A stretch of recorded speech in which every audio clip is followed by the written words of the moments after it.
പേരാമ്പ്ര നിയോജക മണ്ഡലത്തിൽ ഐക്യ ജനാധിപത്യ മുന്നണി അവരുടെ തെരഞ്ഞെടുപ്പ് പ്രചരണം നടത്തി തുടങ്ങിയത് ആ ഒരു ആവേശത്തിൽ ഒട്ടും കുറയാത്ത രൂപത്തിലാണ് ഇപ്പൊ ഫൈനൽ ലാപ്പിലേക്ക് ഞങ്ങൾ പോകുന്നത്.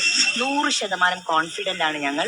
UDF പേരാമ്പ്ര നിയോജക മണ്ഡലം തിരിച്ചു പിടിക്കുമെന്നുള്ളതിൽ സംശയം വേണ്ട. പല വിധത്തിലുള്ള കുപ്രചരണങ്ങളും ഈ പ്രചാരണത്തിന്റെ അവസാന ഘട്ടത്തിലേക്ക് വരുന്നുണ്ട്. അതിനൊക്കെ എങ്ങനെയാണ് കുപ്രചരണങ്ങള് സ്ഥിരമായിട്ട് ഒരു ഇടതുപക്ഷ വിഭാഗത്തിൽ നിന്നുള്ള ഒരു കാര്യമാണ്. അവര് തെരഞ്ഞെടുപ്പിനെ നേരിടുന്നത് കഴിഞ്ഞ കാലങ്ങളിലൊക്കെ ആ രൂപത്തിലുള്ളതാണ്. അതൊന്നും ഈ പേരാമ്പ്രയുടെ മണ്ണിൽ ഏൽക്കില്ല എന്നുള്ളത് അവർ മനസ്സിലാക്കിയാൽ മതി. അത് ഇവിടുത്തെ ആളുകളെ അവര് അണ്ടർ എസ്റ്റിമേറ്റ് ചെയ്യുന്നത് കൊണ്ടാണല്ലോ.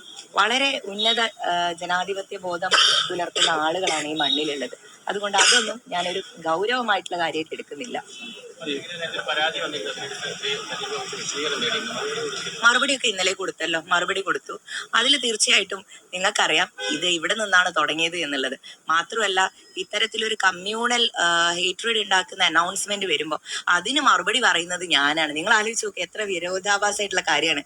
ഒരു അനൗൺസ്മെന്റ് വരുന്നു, ഞങ്ങൾ പരാതി കൊടുക്കുന്നു, അതിനുശേഷം 3-4 ദിവസം ഇതിനെതിരെ സംസാരിക്കേണ്ടി വരുന്ന ഒരവസ്ഥ. എന്നെ സംബന്ധിച്ചിടത്തോളം അതല്ല ഇപ്പൊ സംസാരിക്കേണ്ടത്. സ്ഥാനാർത്ഥി എന്നുള്ള രൂപത്തിൽ ഈ നാട്ടിലുള്ള വികസന മുരടിപ്പിനെ കുറിച്ച് സംസാരിക്കുക തന്നെ ചെയ്യും.